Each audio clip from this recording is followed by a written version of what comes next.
सेवक प्रिय तम मान सोई। राम जी कहते हैं मैं अपने उसी सेवक को प्रेम करता हूं। किस सेवक को? मम अनुशासन माने जोई। मम अनुशासन माने जोई। प्रभु आप कहते हैं कि जो मेरी अनुशासन को मानता है वही सेवक मेरा प्रियतम है। सोई सेवक प्रियतम मम सोई। नाथ मैं भी आपका प्रियतम बनना चाहता हूं।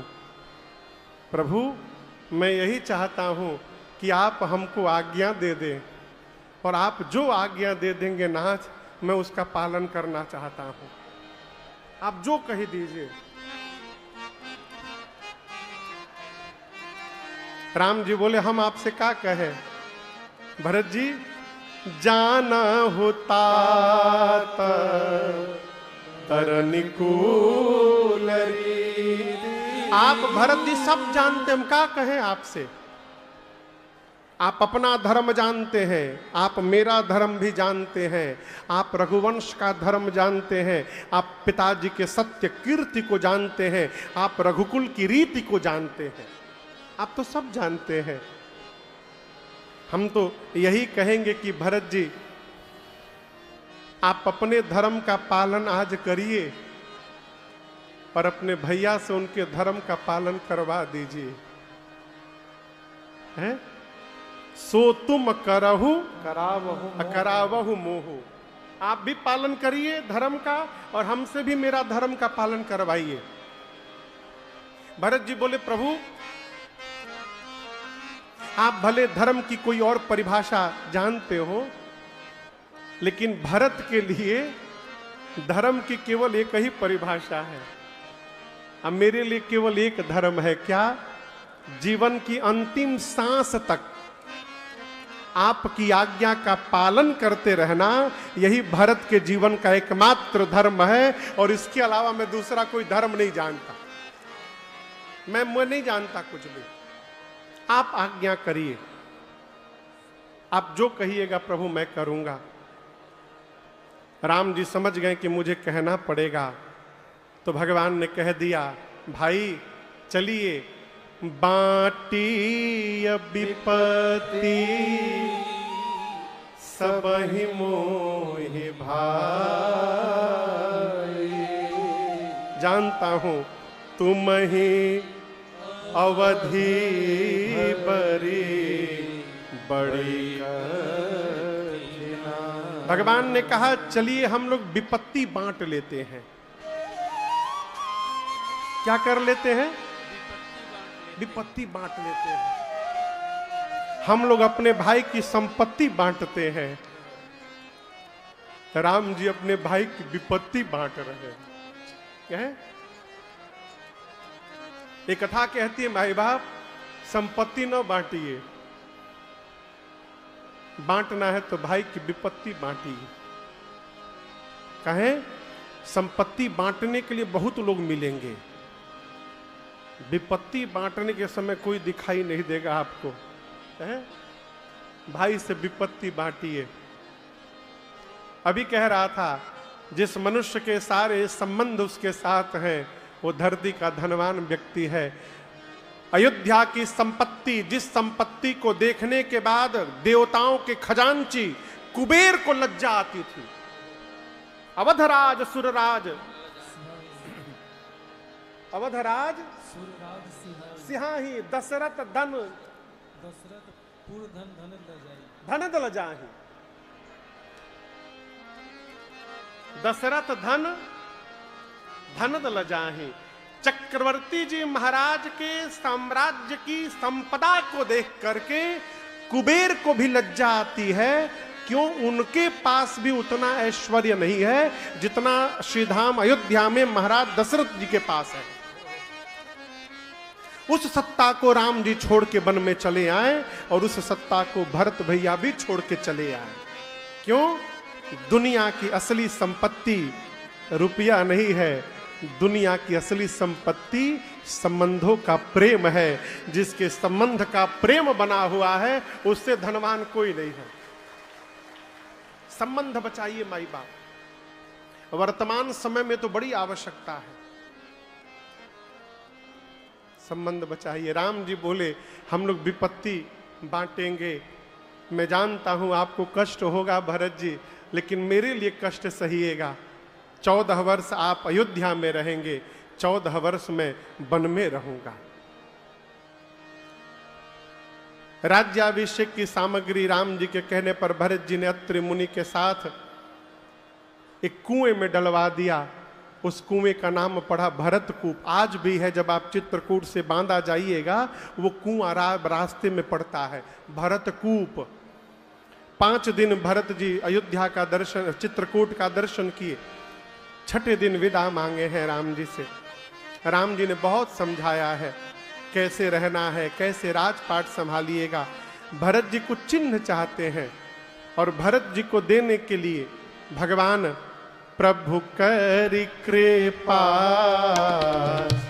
पावरि दीन, प्रभु करि कृपा पादुकाओं को दिया प्रभु ने पावरि दीन, सादर भरत शीस धरि लीने, सादर भरत शीस धरि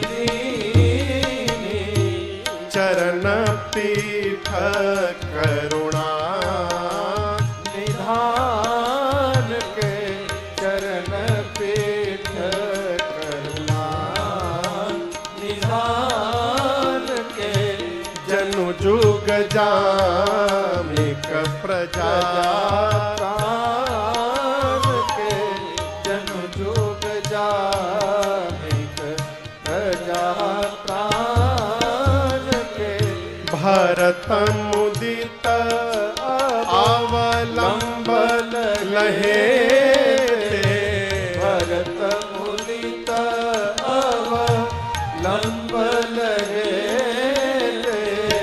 अस सुख जस सिय राम रहे,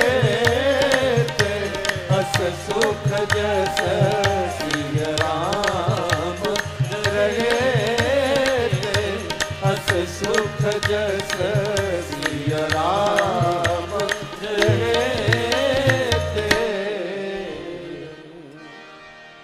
भगवान ने जैसे भरत भैया को पादुकाओं को दिया, भरत भैया ने पादुकाओं को अपने सिर पे धारण कर लिया। क्यों? भरत जी को ऐसा लग रहा है कि ये पादुकाएं नहीं हैं। भरत जी के साथ चित्रकूट से पादुकाओं के रूप में स्वयं श्री सीताराम जी अयोध्या वापस जा रहे हो। राम जी ने विदा के समय भरत भैया को गले लगाया है और दोनों समाज को राम जी ने विदा किया। अवध मिथिला समाज 9 दिन में चित्रकूट से चलकर अयोध्या पहुंचा है और भरत जी ने जाने के साथ पहला काम किया, भगवान के पादुकाओं को राज सिंहासन पर रख दिया। कहां रख दिया? सिंहासन पर रख दिया। राजा राम। श्री जनक जी महाराज 5 दिन रुके, सारी व्यवस्था सुदृढ़ करा करके और अपने समाज के साथ विदा लेकर वापस मिथिला चले गए। भरत जी माताओं की सेवा में लक्ष्मण जी को रखे और गुरुदेव भगवान से कहे, गुरुदेव मेरे भैया वन में हैं, बलकल वस्त्र धारण करके हैं, पय आहार पर है, कंद मूल फल पर है। मैं यहाँ छोटा भाई होकर, सेवक होकर राजसी ठाट में रहूं, गुरुदेव ये उचित नहीं लग रहा है। गुरु जी पूछे क्या चाहते हैं? भरत जी बोले मैं भी नियम पूर्वक रहना चाहता हूं, आपकी आज्ञा हो तो मैं नंदी ग्राम में कुटिया बनाकर कुटिया में रहूं 14 साल। गुरु जी, गुरुदेव बोले भरत जी आप जो कहेंगे, आप जो करेंगे आप जो सोचेंगे, आप जो रहेंगे, जगत में वही धर्म का सार तत्व होगा भरत जी, वही धर्म की परिभाषा होगी। भरत जी नंदी ग्राम गए, कुटिया बनाए, कुटिया बनाकर भरत जी रहने लगे हैं। नित्य भगवान की पादुकाओं की पूजा करते हैं और उनसे आज्ञा मांग मांग कर राजपाट का व्यवहार करते हैं। और आपको एक बात बताऊं, भरत जी धरती पर नहीं सोते थे, बिस्तर पर सोते थे नहीं, बिस्तर तो और ऊपर हो गया, धरती पर भी नहीं सोते थे, खटिया पर भी नहीं सोते थे। भरत जी सोचते थे कि मेरे भैया जंगल में होंगे, वन में, धरती पर सोते होंगे, मैं सेवक हूं, सेवक को स्वामी से नीचे सोना चाहिए। भरत जी धरती में गड्ढा खोद के उस गड्ढे के भीतर सोते थे, नीचे जाकर। अयोध्या वासियों को जब पता चला, भरत जी की प्रशंसा करने लगे। यहां गोस्वामी तुलसीदास जी कहते हैं, मधुर मंजु मुद मंगल करनु। गुरुदेव भगवान कहते हैं, गोस्वामी तुलसीदास जी कहते हैं, भरत जी एक बर्तन है। कहाँ है? बोलिए। भरत जी एक बर्तन है और उस बर्तन में भरा क्या है? तो श्री सीताराम जी का अमृत रूपी प्रेम भरा हुआ है। भरत भैया का जीवन राम प्रेम के अमृत से लबालब भरा हुआ है। कहते हैं गोस्वामी जी, यदि भरत जी जन्म न लेते तो जो अष्टांग योग मुनियों को भी अगम है, वो सबके लिए सुगम कौन बनाता? काम, क्रोध, मद, मोह, लोभ, मत्सर, इन कलयुग के विकारों का यदि भरत जी जन्म न लेते धरती पर, तो हरण कौन करता? और तो छोड़िए, गोस्वामी जी अपने लिए बोल रहे हैं, मैं कितनी बार भी जन्म ले लूं, मैं भरत जी के उपकार से उऋण नहीं हो पाऊंगा। कौन बोल रहा है? तुलसीदास जी। किसी ने पूछा क्यों? अब भरत जी ने क्या उपकार कर दिया?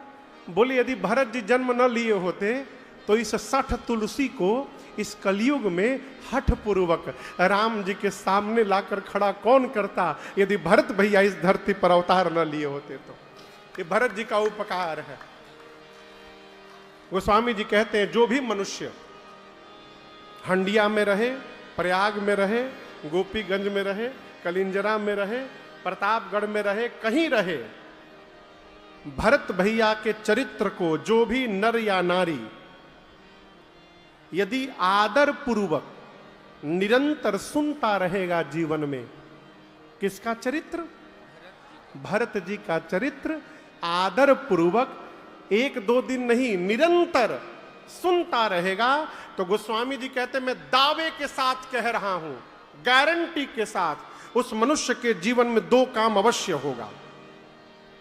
क्या?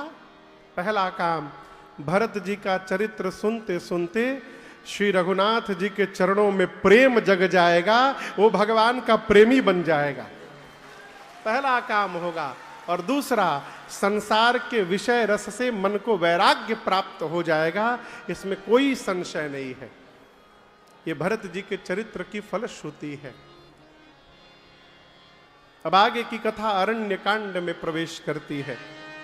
आपको बताऊं, एक दिन राम जी चित्रकूट में पुष्प का आभूषण बनाकर सीता मैया का श्रृंगार किए। लक्ष्मण जी नहीं थे, अकेले में। और देवताओं के राजा इंद्र का एक बेटा है जयंत, उसने देखा, मन में सोचने लगा, कहीं भगवान पत्नी सजाते हैं? नहीं नहीं, ये भगवान नहीं है, मैं पता लगाऊंगा ये कौन बहरूपिया है। आया कौआ बन के मूर्ख, अब मेरी सीता मैया के पांव में चोंच से मार के भाग गया। सीता चरण चोंच हति भागा। कौन मारा?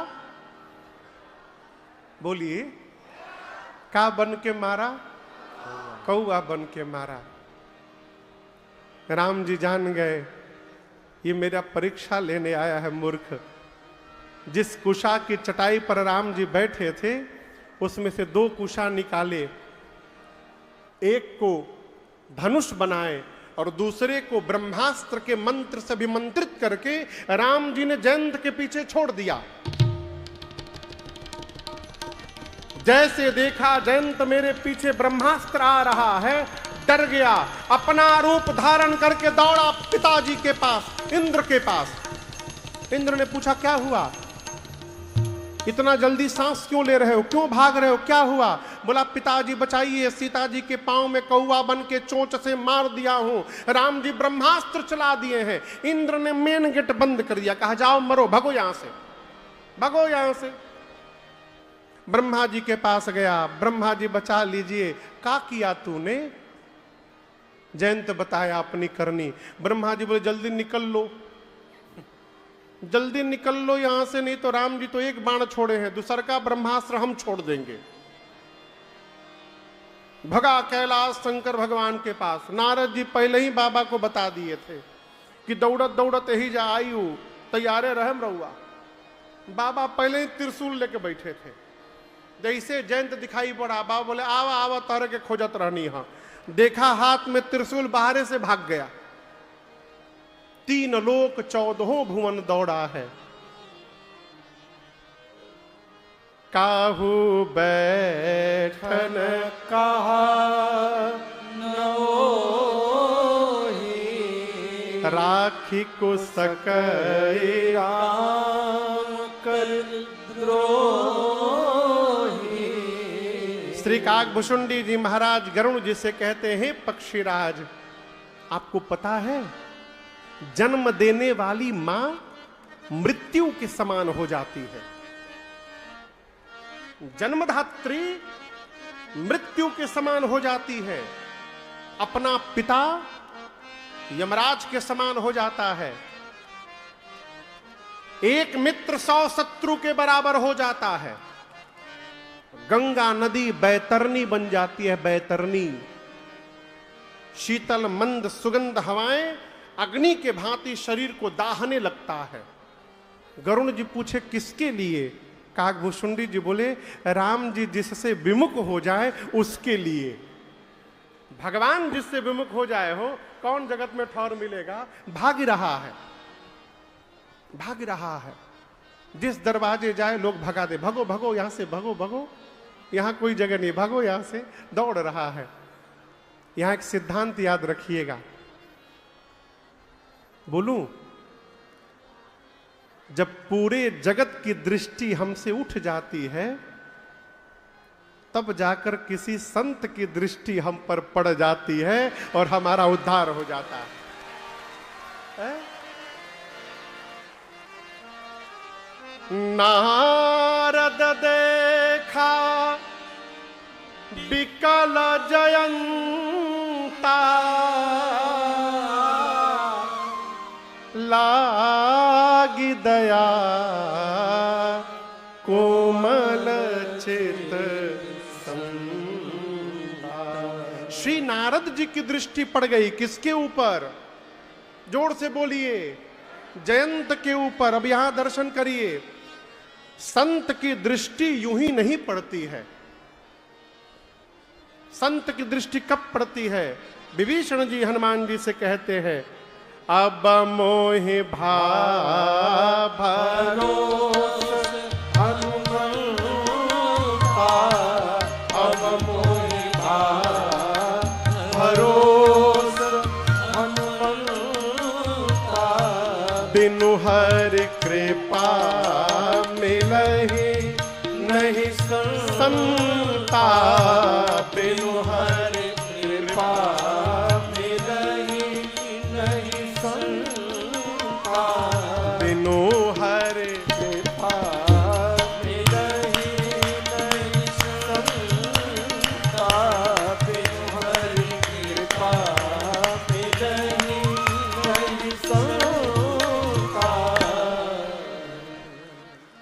अब मोहि भाव भरोस हनुमंता। संत कब मिलते हैं? बिनु हरि कृपा, बिनु हरि कृपा। इसका क्या मतलब? जब तक भगवान की कृपा नहीं होगी तब तक संत मिलने वाले नहीं है। ये अकाट्य सत्य है। देखिए, संत 2 प्रकार से मिलते हैं। कितने प्रकार से? 2 प्रकार से। एक तो भगवान की कृपा होगी तब संत मिलेंगे, और दूसरा जब जीवन में बहुत पुण्य हो जाएगा तो संत मिल जाएंगे। पुण्य पुंज बिनु मिलहि न संता, सतसंगति संस्कृत कर अंता। विनोद जी, संत कितने प्रकार से मिलते हैं? 2 प्रकार से। एक तो भगवान की कृपा होगी तब, और दूसरा जब जीवन में बहुत पुण्य होगा तब। तो यदि हमको संत मिल रहे हैं तो हम कौन सा माने? भगवान की कृपा हुई तब मिले कि पुण्य से संत मिले, कब माने? ये प्रश्न है। मैं आपको दोनों समझा रहा हूं। देखिए, आप लोग कथा सुनने अपने घर से चलकर आए हैं ना, कोई 20 किलोमीटर, कोई 25 किलोमीटर, कोई 100, कोई 200, कोई 300, कोई 500, बहुत दूर दूर से लोग आए हैं। और बीच में इंदौर से भी लोग कथा सुनने आए थे, राजस्थान से लोग आए हैं, दिल्ली से लोग आए हैं। हा? आप आए नहीं हैं, आपके जीवन का पुण्य आपको घर से निकाल करके कथा पंडाल में लाकर बिठाया है। आप आए नहीं हैं। ये जो पुण्य का आकर्षण है ना, ये पुण्य खींच करके लाया है। जब जीवन में पुण्य होगा तो आप अपने घर से निकलिएगा और संत के द्वार पर जाकर के बैठ जाइएगा। आप यदि घर से जाकर संत से मिल रहे हैं तो ये आपके पुण्य का परिणाम है कि पुण्य आपको संत दर्शन करा दिया। समझ में आया? अब भगवान की कृपा होगी तब। जब भगवान की कृपा हो जाएगी तो आपको घर से निकलने की आवश्यकता ही नहीं है, संत ही आपके दरवाजे पहुंच जाएंगे और जाकर के आपको दर्शन दे देंगे।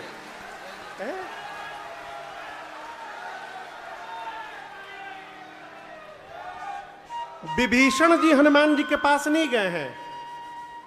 विभीषण जी तो अपने घर में सोए थे, हनुमान जी विभीषण जी के पास चले गए। इसलिए कहते हैं विभीषण जी कि अब पता चल गया, बिनु हरि कृपा मिलहि नहीं संता, बिनु हरि कृपा मिलहि नहीं संता।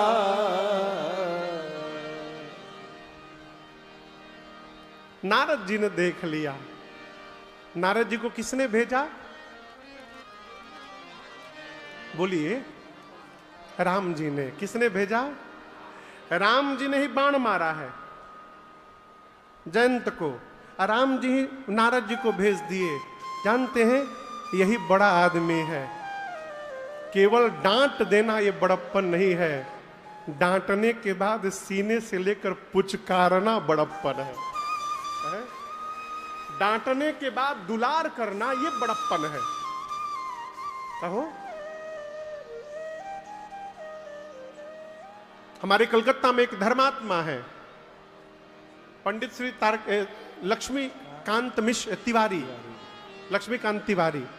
तिवारी ब्रदर्स मिठाई का दुकान है जो कलकत्ता के लोग जानते होंगे। उसके मालिक हमको बहुत प्रेम करते हैं, बच्चे की तरह। कहो, एक बार मुझे याद है, मैं पूज्य महाराज श्री के साथ था, तो उनके गाड़ी का ड्राइवर था, गाड़ी चलाने वाला, वो 25 साल पुराना ड्राइवर था। किसी बात पर गुस्से में आके तिवारी चाचा जी ने उसको एक चाटा खींच के मारा, अपने ड्राइवर को। ये आज का ड्राइवर होगा तो नौकरी छोड़ के भाग जाएगा। तिवारी जी जब मार के गए ना तो ड्राइवर नाचने लगा। महाराज बोले, बड़े पागल हो, तुम्हारे साहब तुमको मार के गए, तुम नाच रहे हो? बोले, आपको नहीं पता महाराज, बाबू जिस दिन मारते हैं ना, रात को 2000 रुपया देते हैं हमको। नाच रहा था। बोले, जिस दिन मुझको मारते हैं रात को 2000 रुपया देते हैं हमको, आज शाम तक 2000 रुपया देंगे हमको। ये बड़प्पन है। हमारे पूज्य पिताजी अब तो नहीं है, जिस दिन हम लोग की सेवा करते थे, सेवा समझते हैं ना, पीठ पर, जिस दिन पिताजी मारते थे तो हम लोग तो रोते थे, छोटे थे, गलती करते तो पिटाई होती थी, खूब तबीयत से पिटाई होती थी। लेकिन पिटाई के बाद हम लोग आधा 1 घंटा रोते थे, उसके बाद खूब खुश होते थे। जानते हैं क्यों?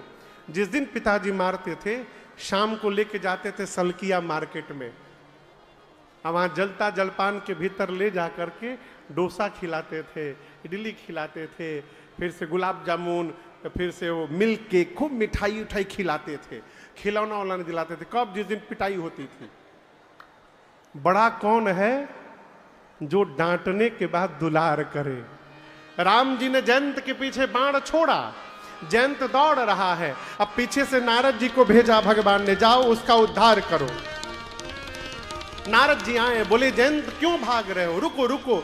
बोला रोकिए मत, रुकते मर जाऊंगा, दौड़ा रहा है। नारद जी बोले मूर्ख, पूरी दुनिया मारती है तो राम जी बचाते हैं, तुझे तो राम जी ने मार दिया है, कौन बचाएगा तुझे। तू यदि बचना चाहता है ना तो मेरी बात सुन, मैं जैसा बोलूंगा करोगे। जयंत बोला प्राण बचाने के लिए मनुष्य कुछ भी कर सकता है। नारद जी बोले जिस राम जी ने तुम्हारे पीछे ये ब्रह्मास्त्र छोड़ा है, उन्हीं राम जी की शरण में लौटकर चले जाओ, मैं तुमको वचन देता हूं ये ब्रह्मास्त्र तुम्हारा कुछ भी बिगाड़ नहीं पाएगा। राम जी के शरण में लौट कर जाओ।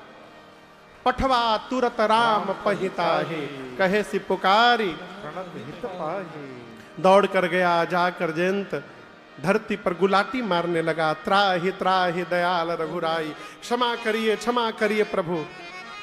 राम जी बोले फिर आ गया, काहे मारा सीता के पांव में। बोला प्रभु आपका प्रभाव देखने आया था मैं। राम जी बोले आया था तो भागा क्यों, प्रभाव देखने आया था तो मार के क्यों भागा। बोला प्रभु प्रभाव का पता पास में नहीं चलता, प्रभाव का पता दूर जाके चलता है, इसलिए मार के दूर चला गया था। राम जी बोले कहां तक दिखाई पड़ा। बोला 3 लोक 14 भुवन तक, जहां जहां गया आपका प्रभाव दिखाई पड़ा। राम जी बोले जब दिखाई पड़ गया अब कहीं चले आए हो। बोला प्रभु पहली बार प्रभाव के लिए आया था, अब की बार आपका स्वभाव देखने के लिए आया। मुझे पता चला है आपकी शरण में कितना भी बड़ा पापी क्यों ना आ जाए, आप उसके अपराध को क्षमा करके उसको अपने गले लगा लेते हैं नाथ। यही स्वभाव सुनकर मैं भी आपकी शरण में आ गया हूं। अगर नाथ देखोगे अवगुण हमारे, तो कहिए ना हम कर्म इतना बिगाड़ लिए हैं कि हमको लगता है कि हम यदि चले गए तो सजा मिल जाएगी, लेकिन भगवान सजा उजा नहीं देते हैं। देख दोष कब हो न उर आने, सुनि गुण साधु समाज बखाने। ये भगवान का स्वभाव है, इसलिए आत्मसमर्पण करिए। कहां? भगवान की शरण में मन से। ये न कहिए कि इतने दिन में हमारी काम होना चाहिए, बस ये न कहिए। आप समर्पण कर दीजिए और छोड़ दीजिए। यदि नाथ का नाम दया निधि है, विश्वास में रहिए तो दया भी करेंगे कभी ना कभी। आप तो केवल बैठ जाइए। दुखहारी हरि दुखिया जन की, दुख क्लेश हरेंगे कभी ना। हैंड ओवर हो जाइए, आत्मसमर्पण करिए।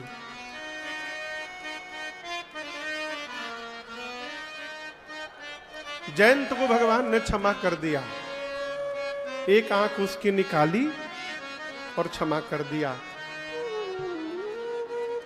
भगवान शंकर कहते हैं अपराध तो ऐसा किया था उस पापी ने कि उसका प्राण ले लिया जाए, लेकिन कौन रघुनाथ जी जैसा दयालु होगा वो ऐसे अपराध पर भी भगवान ने जयंत को क्षमा कर दिया हो, केवल एक आंख उसकी निकाल करके भेज दिया वापस, जाओ घर। ऐसो को उदार जग माही, बिनु सेवा जो द्रवै दीन पर, राम सरिस को नाही, ऐसो को उदार जग माही। कौन होगा संसार में? इसलिए जगत में व्यवहार करते रहिए और मन से परमात्मा के शरण में बने रहिए। यही हमारे उद्धार के लिए एकमात्र रास्ता है, दूसरा कोई रास्ता नहीं है, कोई मार्ग नहीं है। मानसिक शरणागति हो जाए, प्रभु हम आपके हैं बस। भगवान आगे बड़े चित्रकूट से, अत्रि मुनि से मिले, सरभंग जी को गति दिए, सुतीक्षण जी से मिले, सुतीक्षण जी अगस्त्य मुनि के पास ले गए। राम जी ने अगस्त्य मुनि से कहा कि मुनिवर, मैंने संकल्प किया है कि धरती को निशाचरों से मुक्त कराऊंगा, क्या करूं? अगस्त्य मुनि ने आदित्य हृदय का स्तोत्र का पाठ करके सुनाया और कहा, राम आप पंचवटी में जाकर बसिए। राम जी जब पंचवटी जा रहे थे न, तो रास्ते में गीधराज सो भेंट भई, बहु विधि प्रीत बढ़ाए, गोदावरी निकट प्रभु रहे परन गृह। रास्ते में गीधराज जटायु जी से भेंट भई। किसकी भेंट भई? राम जी की। राम जी जब पंचवटी जा रहे थे ना, तो जटायु जी से भेंट भई थी। और आपको मैं एक बात बताऊं, एक बार दशरथ जी महाराज, तिवारी जी, दशरथ जी महाराज देवताओं की ओर से युद्ध लड़ रहे थे दानवों से। तो युद्ध लड़ते लड़ते दानवों ने ऐसा प्रहार किया कि जटायु जी का महाराज का रथ टूट गया, ऊपर ही दशरथ जी महाराज का, और दशरथ जी नीचे गिरने लगे। नीचे गिरते तो प्राण चला जाता उनका। तो हवा में ही जटायु जी महाराज ने आकर दशरथ जी को अपने पीठ पर बिठाया और उनके प्राण की रक्षा की। जब युद्ध पूरा हो गया, वहीं से दोनों में मित्रता हो गई, जटायु जी और दशरथ जी में दोस्ती हो गई।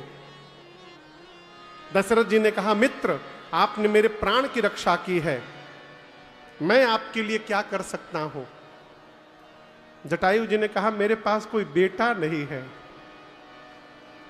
मेरे पास कोई पुत्र नहीं है। दशरथ जी बोले, कोई बात नहीं, मैं आपको वचन देता हूं, मैं अपने ज्येष्ठ पुत्र को आपको समर्पित करूंगा, वो आपका बेटा रहेगा। अब दर्शन करिए, जब राम जी का जन्म हुआ तो जटायु जी महाराज अयोध्या पहुंचे थे अपन लड़का लेने के लिए। तो जटायु जी के लड़का कौन है?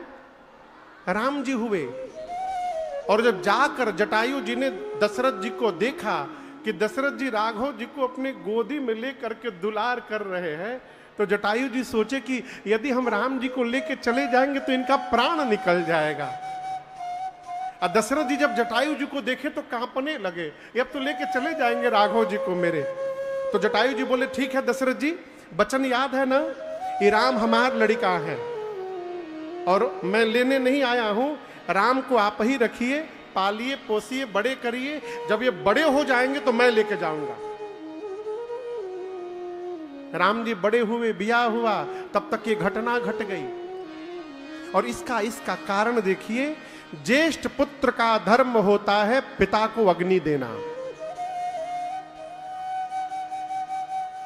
राम जी ने दशरथ जी को अग्नि नहीं दिया, लेकिन राम जी ने जटायु जी को अग्नि दिया है। क्यों? जटायु जी राम को अपना बेटा मानते हैं, यही कारण है। जब राम जी पंचवटी जा रहे थे तो रास्ते में गीधराज सो भेंट भई, बहु विधि प्रीति बढ़ा। जटायु जी राम से बोले, राम मैंने कहा था कि आप बड़े हो जाएंगे तो मैं आपको लेने आऊंगा, आप कितने उदार है राघव, मैं नहीं आ पाया तो आप ही मेरे पास चले आए प्रीत बढ़ाने। अनेक प्रकार से प्रीत बढ़ाया। राम जी बोले पिताजी अब नहीं रहे। जटायु जी बोले तो क्या हुआ, आपका पिता मैं हूं, मैं अभी जिंदा हूं, इसलिए कभी न कहना राम कि मैं अनाथ हो गया हूं।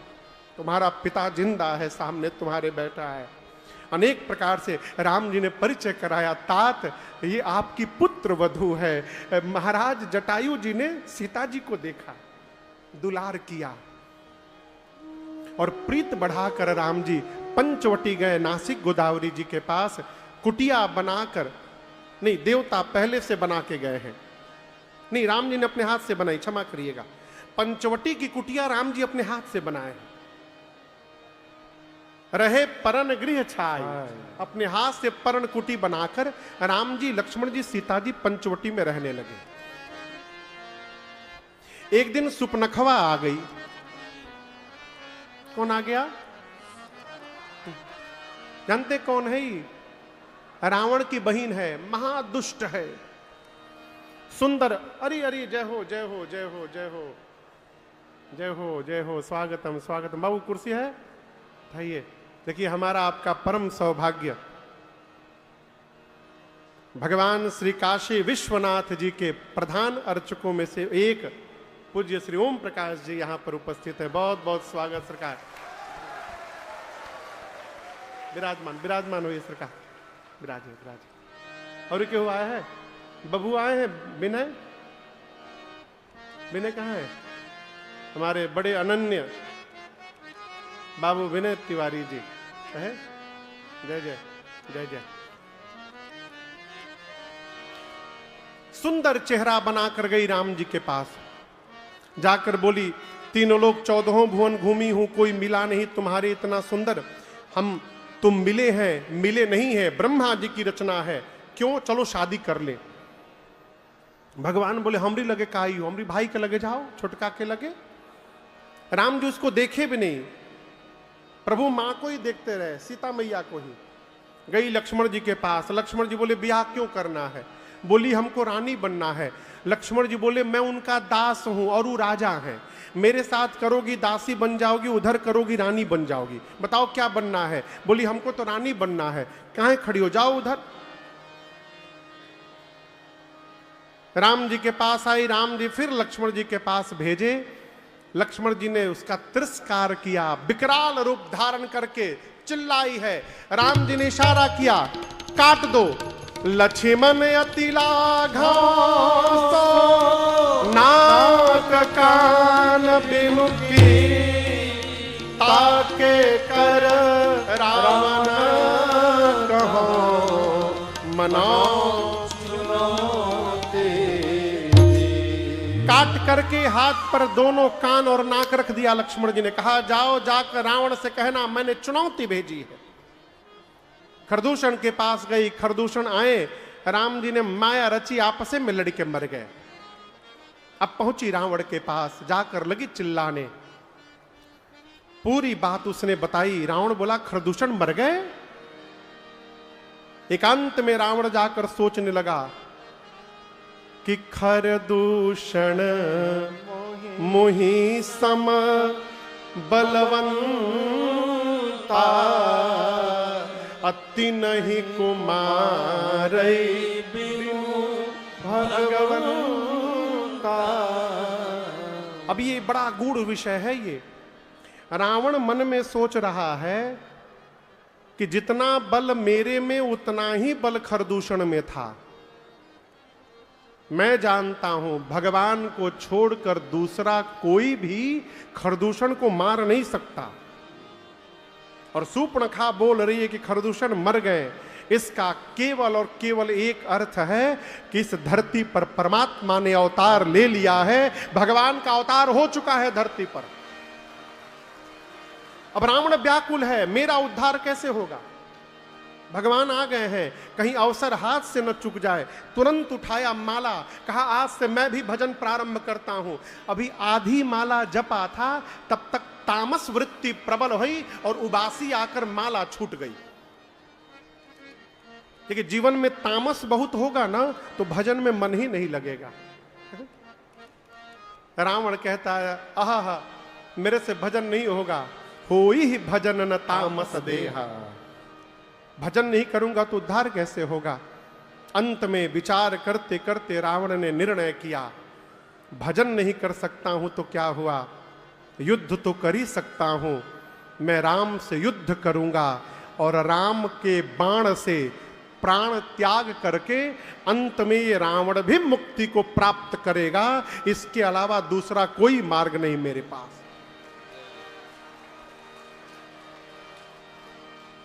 ये प्रसंग कह रहा है कि ये न समझिएगा कि रावण भगवान को जानता नहीं है। आप लंका कांड पढ़िएगा, कोई बाण उसने राम जी को ऊपर नहीं छोड़ा, ऐसे ऐसे मारता था हवा में, जुट्टे। वो जानता था कि मेरे बाण से राम जी का कुछ बिगड़ने वाला नहीं है, हवे में मारे खाली। चला मारीच के पास। इधर एकांत पाकर प्रभु ने मेरी मां जानकी जी से कहा, सीते